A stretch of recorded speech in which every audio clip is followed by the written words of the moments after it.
Let's do something different. Let's put you ready for this? Let's put your crisis management skills to test. See how you handle this one at the office.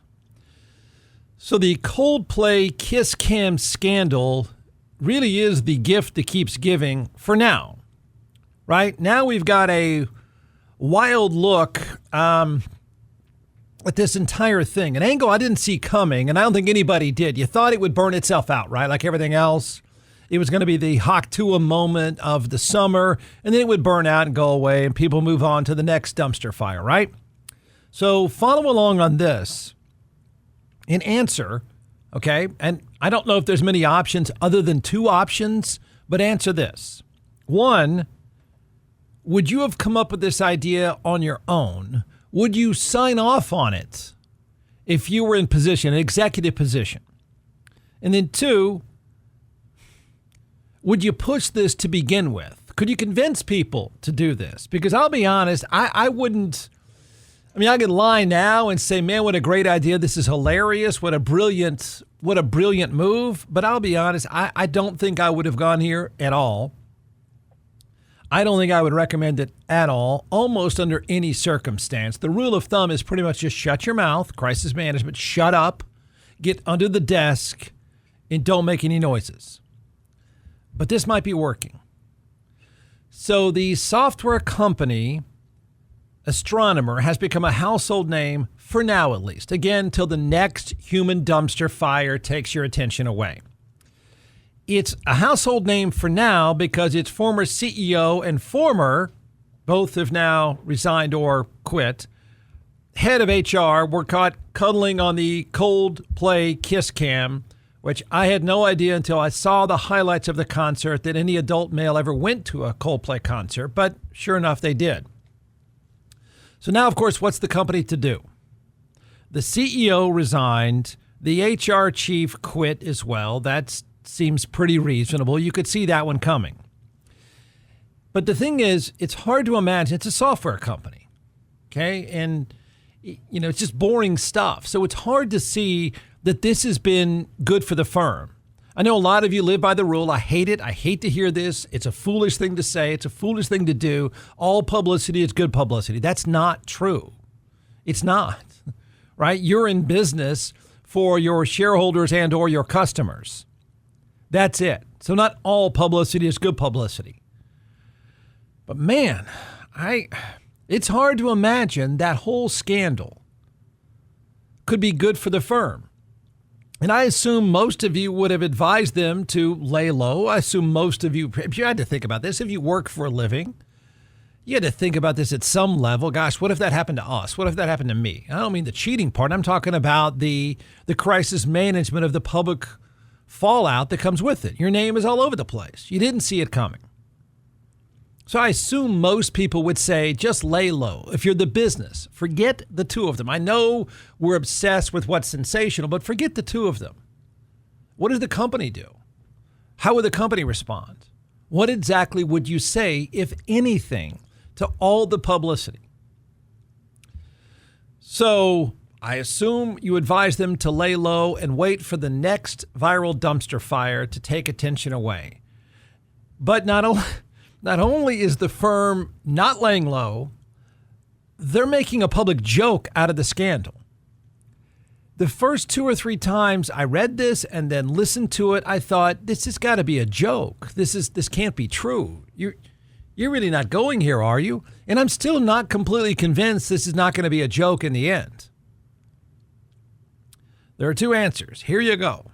Go crisis management. Go management period on all of us. 1, making a joke out of this is a terrible move and will completely backfire. Okay? You taking that route? Making fun of it, laughing about it, will completely backfire. Or 2, it's genius, and it's a genius way to sell yourself, and your business will take off. There's 2 options. I don't know what a third or fourth would be. If you've got one, then have at it. They paid for this publicity move, stunt, whatever you want to call it. They paid. I guess a lot. I don't know. So it's time to meet Gwyneth Paltrow. She's connecting the dots here, I said Gwyneth Paltrow. She's Coldplay frontman's Chris Martin's ex-wife, I think. Yeah. And from what I've read is that she's happy to pitch products for money just about anywhere and everywhere the opportunity presents itself. So, like I said, imagine signing off on this. Imagine saying, listen, everybody, I got an idea. Hear me out. Here's the way we're going to go with this. Imagine doing that. Imagine being on the receiving end of somebody saying, you know what, boss, new boss, interim boss, we've got an idea. Here's a better way to go about this. Oh, yeah. And we're going to hire Ryan Reynolds' advertising agency, and even better, Chris Martin's ex-wife. It's perfect, boss. Thank you for your interest in Astronomer. Hi, I'm Gwyneth Paltrow. I've been hired on a very temporary basis to speak on behalf of the 300-plus employees at Astronomer. Astronomer has gotten a lot of questions over the last few days, and they wanted me to answer the most common ones. Yes, Astronomer is the best place to run Apache Airflow, unifying the experience of running data, ML, and AI pipelines at scale. We've been thrilled so many people have a newfound interest in data workflow automation. As for the other questions we've received, yes, there is still room available at our Beyond Analytics event in September. We will now be returning to what we do best, delivering game-changing results for our customers. Thank you for your interest in Astronomer. I would be prepared to hate the idea. I would be prepared to say, are you nuts?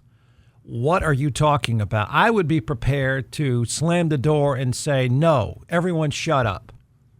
But I'm not sure they didn't pull that off in the quirkiest, most bizarre way. I mean, did they sell themselves? I mean, right? It sounds like they did. And I know people don't do this thing. Okay, this is not what the point is. Don't say, well, got you talking about it. No, that's not necessarily what they're trying to do here. They're trying to laugh it off in the quirkiest Office Space kind of way, making fun of, typical office ads, typical office, PowerPoint presentations. And then I think the last part is pretty genius. Let's get back to what we do. I think that's pretty genius because that would be the goal in the beginning, right? You would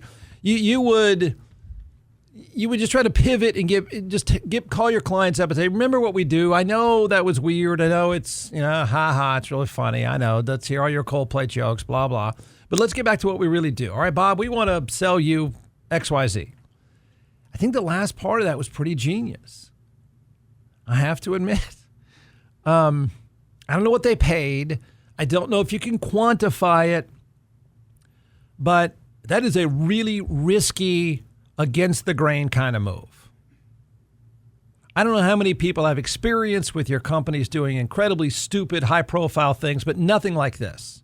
And it wasn't their company that did this, but it's still the CEO and the head of HR, so it's a bad look no matter any way you twist it. It's a bad look. So can you separate the circus atmosphere around the cuddling on Kiss Cam with what you do with automation and software and blah, blah, blah? Did they pull it off? How in the heck does Gwyneth Paltrow's agent answer that? Is that good or bad? Is that good or bad for her career? I don't know what her career is now anyway. Didn't we last leave her? Wasn't she suing some guy for some skiing accident? So I don't know what this does for her, but it's pretty funny. I got to say, maybe if there's a way to do it without doing the standard, I'm the new CEO, we take this stuff seriously, listen to me, I'm not kidding around, that really boring CEO thing that everybody would probably do. And they found a way to provide a new twist, a bizarre twist. Would you do it? Would you sign off on it? If somebody presented that to you and said, oh, by the way, boss, it's going to cost X amount. Could you see yourself saying, you know what? I know it sounds crazy. I know our ad agency said that's nuts. Just shut up and lay low. I know. I hear all of you. I'm the new guy. I'm the new boss. I'm signing off on it. Call Gwyneth up and say she's got the gig. Hey, Austin, Jeff Ward here, and I never thought I'd be in an accident and need a personal injury attorney. And then sure enough, less than a mile from my house, I was blindsided. I was injured. My world was turned completely upside down. I called DJC Law and their team took care of everything. I got the best result possible. Don't just take my word for it. They have over 1,000 five-star reviews. So if you're injured, call 512-888-9999 and get your justice at teamjustice.com.